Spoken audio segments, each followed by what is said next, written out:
जरा सोचो, एक दिन तुम उठो और तुम्हारे सर से सींग निकल रहे हो जिससे तुम्हारे अंदर जादुई ताकत आ जाए। कुछ ऐसा ही होता है हमारी आज की कहानी में। कहानी की शुरुआत में हम इगी और मरीन नाम के जवान लड़का लड़की को देखते हैं जो बचपन से ही एक दूसरे से प्यार करते थे। लेकिन एक रात किसी ने मरीन की बेरहमी से हत्या कर दी और सबको ये लग रहा था कि ये हत्या इगी ने की है। हालांकि इगी को गिरफ्तार नहीं किया गया, मगर शहर के सब लोग उससे नफरत करते थे और हर वक्त 15-20 रिपोर्टर्स उसके घर के बाहर खड़े रहते ताकि इगी उन्हें अपना बयान दे सके। इन्हीं रिपोर्टर्स से बचने के लिए इगी अक्सर अपने माँ बाप के घर जाकर शांति ढूंढता। उसका परिवार उसे जेल से बाहर रखने की हर मुमकिन कोशिश कर रहा था, लेकिन सच तो ये था कि उन्हें भी यही लगता था कि इगी ही मरीन का असली कातिल है। खैर, इगी के बड़े भाई टेरी ने उसे विश्वास दिलाया कि वो हर कदम पर उसके साथ खड़ा है। इसके बाद इगी अपने बेस्ट फ्रेंड ली से मिला। ली ही इकलौता ऐसा इंसान था जिसे पूरा विश्वास था कि इगी बेगुनाह है। ली एक वकील था और उसने ही इगी को अब तक जेल से बचा कर रखा था।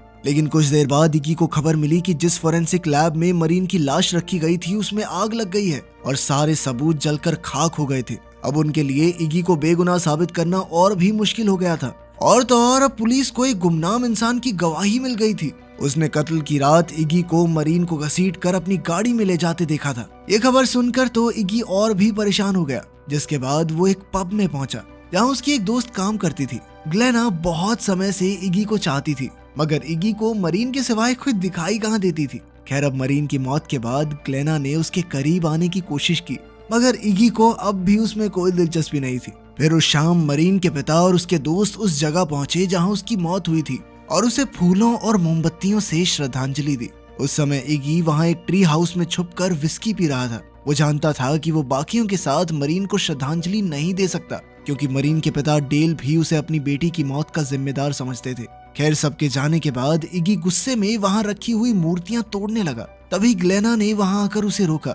इगी ने इमोशनल होकर कहा कि मरीन हर संडे चर्च जाती थी, अपने गले में क्रॉस भी पहनती थी वो, पर फिर भी वो इस तरह बेरहमी से मारी गई और भगवान ने उसे बचाने के लिए कुछ नहीं किया। ये सब सोचकर इगी को हमेशा भगवान पर गुस्सा आता था। वो बहुत दुखी था तो ग्लेना ने उसे गले लगाकर शांत किया और फिर उन दोनों ने एक साथ रात बिताई। अगली सुबह जब इगी की आंख खुली तो उसने शीशे में देखा कि उसके माथे पर सींग निकलने शुरू हो गए थे। उसने ग्लेना से पूछा कि तुम्हें सींग दिखाई दे रहे हैं मेरे सर पे? मगर अचानक ग्लेना उसे अपने सारे राज बताने लगी और फिर जानवरों की तरह डोनट से भरा हुआ डिब्बा खा गई। अब इगी को एहसास हो गया कि भाई ये कोई सपना नहीं है, तो वो अपना इलाज करवाने के लिए डॉक्टर के पास पहुंचा। उसने रिसेप्शन पर अपना फॉर्म भरा, पर तभी एक बच्ची हल्ला मचाकर अपने खिलौने इधर उधर फेंकने लगी। उसकी माँ उसे शांत नहीं कर पा रही थी, तो उसने अचानक इगी से कहा कि मेरा मन तो ऐसा कर रहा है कि इसे यहीं छोड़ के चली जाऊं। इगी को समझ नहीं आया कि अगर इसका मन कर भी रहा है तो मुझे क्यों बता रही है। वो घबरा कर रिसेप्शन पर आ गया, जहाँ रिसेप्शनिस्ट ने उस औरत को अपनी बेटी को बाहर ले जाने को कहा, क्योंकि उसके शोर की वजह से सब परेशान हो रहे थे। तभी वो बच्ची इगी के पास गई और कहने लगी कि वो अपनी माँ से नफरत करती है। खैर, कुछ देर बाद इगी डॉक्टर के कमरे में पहुंचा, जहां नर्स उसे बताने लग गई कि उसका बॉयफ्रेंड उसे धोखा दे रहा है। इगी को समझ नहीं आ रहा था कि उसके आसपास के लोग अपने सारे खुफिया राज उसको क्यों बता रहे हैं। खैर, फिर डॉक्टर आया और उसने कहा कि ये सींग तो भाई काटने पड़ेंगे। फिर ऑपरेशन से पहले इगी को बेहोश कर दिया गया। बेहोशी की हालत में इगी को वो दिन याद आया जब उसने मरीन को पहली बार चर्च में देखा था।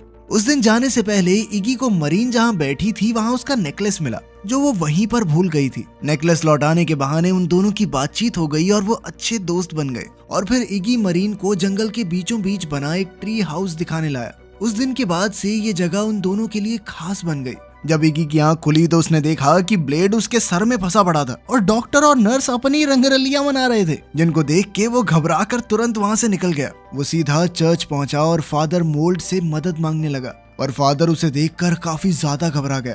फादर कहने लगा कि भगवान तुझे तेरे पापों की सजा दे रहा है और इससे बचने का अब कोई रास्ता नहीं है। अब इगी को कुछ समझ नहीं आ रहा था, इसीलिए वो ली के पास गया, पर तब पता चला कि ली को उसके सींग दिखाई नहीं दे रहे थे। तब उसे एहसास हुआ कि अच्छे लोगों को ये सींग नहीं दिखते। खैर, फिर वो अपने माँ बाप के घर पहुंचा और अपनी माँ से मिला। अब उसकी माँ ने भी उसे बाकी लोगों की तरह अपने खुफिया राज बताने शुरू कर दिए। उसने कहा कि वो इगी की परेशानियां सुन सुनकर थक चुकी है और सच बताऊं तो मैं तुम्हें देखना तक नहीं चाहती। जब इगी को पता चला कि उसकी माँ को उससे इतनी दिक्कत है तो वो बाहर जाने लगा, पर तभी सामने से उसके पिता आ गए। उसके पिता ने कहा कि वो इगी से नफरत करते हैं, क्योंकि उसने जो मरीन के साथ किया वो किसी पाप से कम नहीं है। खैर इगी जैसा भी हो उनका बेटा है, इसलिए उसे जेल से बचाने के चक्कर में उसके पिता ने ही फॉरेंसिक लैब को आग लगाई थी। अब इगी समझ चुका था कि उसके पास किसी के भी राज जानने की शक्ति है, तो उसने इस शक्ति की मदद से मरीन के असली कातिल को ढूंढने का फैसला किया ताकि वो सबके सामने अपना गुनाह कबूल कर ले। वो तुरंत अपनी गाड़ी में बैठकर उस पब की ओर निकल पड़ा ताकि उसे कोई सुराग मिल सके, लेकिन हमेशा की तरह इस बार भी कई रिपोर्टर्स ने उसे घेर लिया। जब रिपोर्टर्स ने उसे अपना बयान देने को कहा तो इगी कहने लगा कि तुम लोग आपस में मुकाबला करके ये तय क्यों नहीं कर लेते कि मेरे साथ एक धमाकेदार इंटरव्यू कौन करेगा। उसके ये कहते ही रिपोर्टर्स ने एक दूसरे पर हमला बोल दिया और वहाँ तमाशा शुरू हो गया। इसी दौरान इगी चुपचाप पब में घुस गया। वो ये जानना चाहता था कि किस इंसान ने पुलिस को उसके खिलाफ झूठी गवाही दी है। वहाँ मौजूद लोगों से बात करके उसे अपना जवाब भी मिल गया और वो अपनी गाड़ी में लौट आया। गाड़ी में उसे एंगेजमेंट रिंग दिखाई दी जो वो मरीन को उस रात पहनाने वाला था जिस रात उसकी हत्या हुई। इस सरप्राइज के बारे में सिर्फ ली और टेरी जानते थे और प्लान के मुताबिक वो मरीन के हाँ कहने के बाद पब में आकर उसके साथ जश्न मनाने वाले थे। मगर उस रात जब इगी मरीन से मिला तो मरीन ने कहा कि वो लॉस एंजलिस जा रही है और अब वो इगी के साथ नहीं रह सकती। उसी पल एक वेट्रेस उसका ऑर्डर लेने आई, पर जब उसने देखा कि वो एक जरूरी बात कर रहे हैं तो उसने बाद में फिर से आने का फैसला किया। अब इगी और मरीन की बहसबाजी में इगी को लगने लगा कि मरीन को किसी और आदमी से प्यार हो गया है, इसीलिए वो रिश्ता तोड़कर जा रही है। मगर मरीन बिना कुछ कहे वहाँ से उठकर चली गई। कुछ ही देर में जब इगी बाहर आया तो वहाँ टेरी भी मौजूद था, मगर इगी गुस्से में अपनी गाड़ी में बैठा और तेजी से वहाँ से चला गया। काफी देर यूं ही गाड़ी चलाने के बाद इगी एक शांत जगह पर आकर रुक गया और गाड़ी में ही सो गया।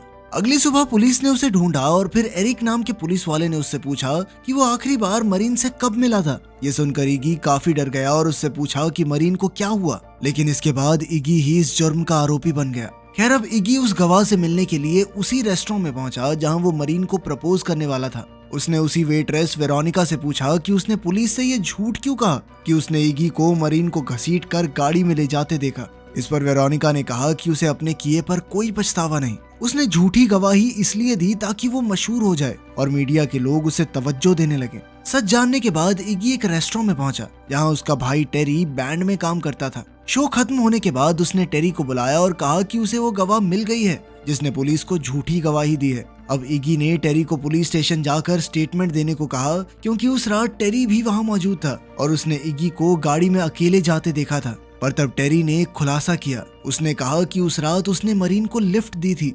ये सुनते ही इगी गुस्से से भर गया और उसने टेरी को पीटना शुरू कर दिया। अभी सींगों की शक्ति के कारण टेरी ने उसे सच बता दिया कि उस रात उसने मरीन को घर छोड़ने के लिए लिफ्ट तो दी थी, पर रास्ते में ही मरीन गाड़ी से उतर गई। टेरी ने उसे वापस बुलाने की कोशिश की, पर मरीन ने कहा कि उसे ट्री हाउस में जाना है। अब टेरी ने वहां रुककर उसका इंतजार करने का फैसला किया, पर वो शराब के नशे में था और उसे जल्द ही नींद आ गई। अगली सुबह जब उसकी आंख खुली तो उसने देखा कि एक खून से सना पत्थर उसके हाथ में था और अब टेरी घबराकर जंगल में मरीन को ढूंढने निकला। अचानक उसे एक पेड़ के पास मरीन की लाश दिखाई दी। ये देखकर वो बहुत ज्यादा डर गया, पर उसने पुलिस को फोन नहीं किया वरना सीधा शक उस पर ही जाता। उसने तुरंत सारे सबूत मिटा दिए और किसी को भी इस घटना के बारे में कुछ नहीं बताया। जब इगी टेरी को पीट रहा था तो उसी वक्त पुलिस ने वहां आकर उसे गिरफ्तार कर लिया। खैर अगली सुबह ली ने जैसे तैसे इगी को फिर से जमानत दिलाई। इसके बाद जब वो दोनों बात कर रहे थे तो इगी ने देखा कि ली ने अपने गले में मरीन का क्रॉस पहना हुआ था। इगी को पता चल ही गया था, इसीलिए ली ने उसे बताया कि मरीन ने उसे ये क्रॉस तोहफे में दिया था। पर उसी समय इगी को एहसास हो गया कि ली ही वो लड़का था जिससे मरीन प्यार करने लगी थी और उसकी वजह से ही मरीन ने इगी को छोड़ दिया। इस बात से इगी को बहुत बड़ा धक्का लगा और वो सीधा मरीन के पिता के घर पहुंचा। उसने मरीन के पिता डेल से पूछा कि क्या कभी भी मरीन ने ऐसा कुछ कहा कि वो किसी और से प्यार करने लगी है, लेकिन डेल इगी पर बहुत गुस्सा था और उसने इगी को तुरंत घर से निकल जाने को कहा। शहर के सभी लोगों की तरह डेल को भी यही लगता था कि इगी ही मरीन का कातिल है, पर उसमें इगी को अपने हाथों से सजा देने की हिम्मत नहीं थी। ऐसा इसलिए था क्योंकि डेल दिल का अच्छा इंसान था और इसीलिए उसे इगी के सींग तक दिखाई नहीं दे रहे थे। खैर फिर रात को इगी एक सुनसान बिल्डिंग में पहुंचा और पत्थरों पर सर पटक पटक कर अपने सींग तोड़ने की कोशिश की।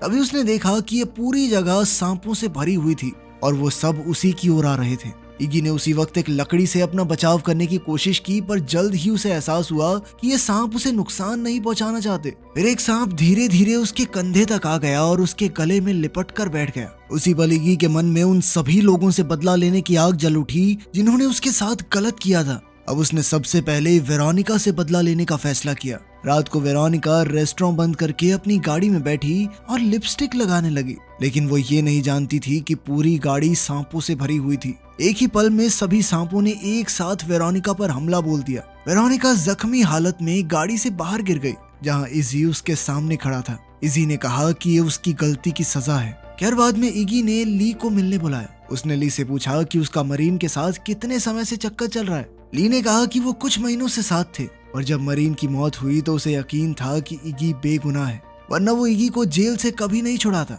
ये सुनकर इगी ने ली को सजा देने का इरादा छोड़ दिया, क्योंकि उसे लगा कि ली एक अच्छा इंसान है। मगर जाने से पहले उसने ली के गले से मरीन का नेकलेस निकाल लिया और उसी पल ली को इगी के सींग दिखाई देने लगे। तब जाकर इगी को एहसास हुआ कि मरीन का नेकलेस ही ली का सुरक्षा कवच बनकर उसकी रक्षा कर रहा था। अब ली के पास नेकलेस नहीं था तो इगी अपनी शक्तियों की मदद से उससे पूरा सच जान सकता था। इगी ने उसे कब्जे में लेकर जमीन पर गिरा दिया और फिर जबरदस्ती सब कुछ सच बताने को कहा।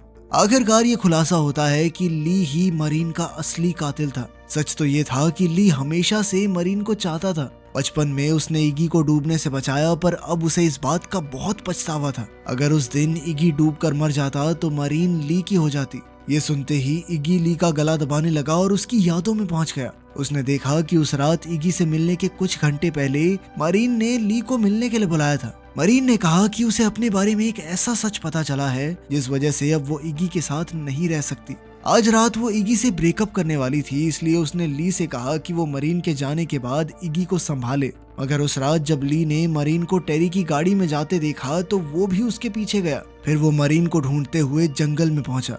जब उसे मरीन मिली तो उसने मरीन को अपने साथ घर चलने को कहा, मगर मरीन ने कहा कि इस वक्त वो बिल्कुल अकेला रहना चाहती है। वो इगी से ब्रेकअप के बाद फूट फूट कर रो रही थी तो ली ने अचानक आगे बढ़कर उसे चूम लिया और कहने लगा कि तुम्हें अपने आप को अकेला समझने की जरूरत नहीं है। असल में ली को लगा कि मरीन ने इगी को इसलिए छोड़ा है क्योंकि वो ली से प्यार करती है, पर मरीन ने उसी पल उसे दूर हटाते हुए कहा कि वो मरते दम तक सिर्फ इगी से ही प्यार करेगी और उसने ली के बारे में तो कभी इस तरह सोचा भी नहीं। इधर असलियत में ली ने अचानक खड़े होकर इगी पर हमला कर दिया। ली ने बताया कि जैसे ही उसे पता चला कि मरीन उससे प्यार नहीं करती और उसका इतने साल का इंतजार बर्बाद हो गया है तो वो गुस्से से आग बबूला हो गया। उसने तुरंत पास पड़ा एक हथियार उठाया और जोर से मरीन के सर पर दे मारा। इसके बाद उसने मरीन का नेकलेस चुराया और खून से सना पत्थर टेरी की गाड़ी में रख दिया ताकि मरीन की मौत का शक टेरी के ऊपर चला जाए। अब ली ने इगी पर कई बार जोरदार वार किए जिससे इगी बेहोश हो गया। फिर ली उसे घसीटकर उसकी गाड़ी में ले गया। अब उसका प्लान था कि वो पुलिस को बताए कि इगी को मरीन की हत्या करने का बहुत पछतावा था, इसलिए उसने ली के सामने अपना गुनाह कबूल किया और फिर मर गया बेचारा। ली ने इगी पर बहुत सारा तेल छिड़क कर गाड़ी को आग लगा दी और उसी समय इगी ने गाड़ी चलाकर सीधा समुद्र में गिरा दी। कुछ ही घंटों बाद पुलिस ने सबको इगी के मरने की खबर दी, मगर उस रात इगी जिंदा बच निकला था। समुद्र से बाहर आने के बाद वो सीधा मरीन के पिता डेल से मिलने गया। उसे जिंदा देखकर डेल काफी हैरान हो गया। तब इगी ने एक बार फिर से उसे बताया कि वो मरीन का कातिल नहीं है और इस बार डेल को उस पर यकीन हो गया।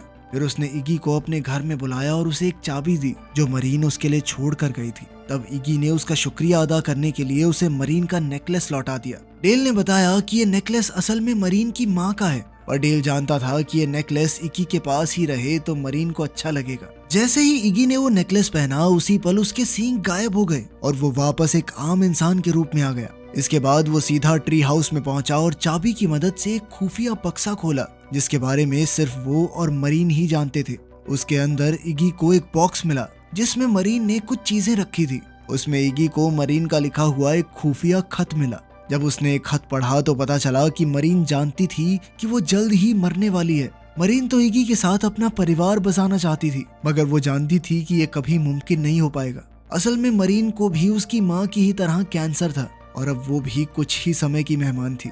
बचपन में उसने अपनी माँ के जाने के बाद अपने पिता की हालत देखी थी और वो नहीं चाहती थी कि इगी को भी वैसा ही तड़पना पड़े। मरीन जानती थी कि अगर इगी को उसकी बीमारी के बारे में पता चला तो वो सब कुछ छोड़कर उसकी देखभाल में लग जाएगा, इसलिए उसने खुद को इगी से दूर करने का फैसला किया। अब वो अकेला ही ली के घर पहुंच गया और उसने देखा कि कुछ समय पहले जो भी हुआ था उसका ली को कुछ भी याद नहीं है, क्योंकि उस समय वो सींगों की शक्ति के वश में था।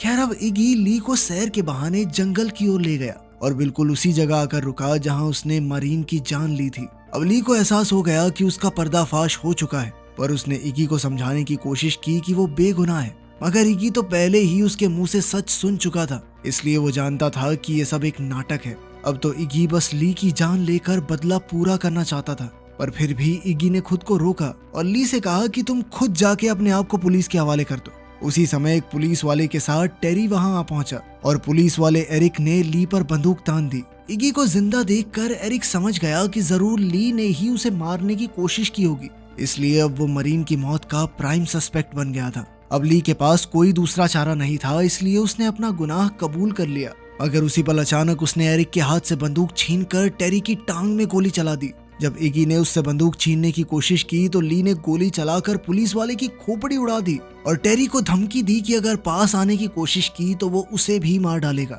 अपने भाई की जान को खतरे में देखकर इगी ने अपनी गर्दन से वो क्रॉस निकाला और उसकी पीठ में 2 पंख निकल आए, मगर जैसे ही वो उड़ने लगा उसके पंख आग पकड़ लेते हैं और उसका पूरा शरीर जलकर राख हो गया। उसी पल इगी पूरी तरह से एक डीमन में बदल गया और इधर ली ने उस पर तब तक गोलियां चलाई जब तक उसकी बंदूक खाली नहीं हो गई। कई बार गोली लगने के बावजूद भी इगी को कोई फर्क नहीं पड़ा, जिसके बाद ली अपने घुटनों पर बैठकर उससे माफी मांगने लगा। इतना सब होने के बाद भी इगी को अपने पुराने दोस्त पर दया आ रही थी, लेकिन एक बार फिर से वो ली को पहचानने में धोखा खा गया। ली ने मौका मिलते ही राइफल से उसके घुटने पर वार किया और एक तीखी चीज उसके पेट में घुसेड़ दी। इगी दर्द में था, लेकिन भागता हुआ ली की तरफ गया और अपना सींग उसके पेट के आर पार कर दिया। फिर उसने ली को दूर फेंक कर मारा और अपने सांपों को उसे खत्म करने का आदेश दिया। कई सारे सांपों ने मिलकर उस पर हमला कर दिया और एक तो उसके मुंह में ही घुस गया। अपने प्यार का बदला पूरा हो जाने के बाद इगी भी आखिर में मर गया। दरअसल धरती पर उसका काम पूरा हो चुका था और अब वो इस दुनिया से दूर हमेशा हमेशा के लिए मरीन के साथ ही रहेगा। वीडियो पसंद आई तो लाइक कर देना, चैनल को सब्सक्राइब कर लेना। मिलते हैं अगली वीडियो में।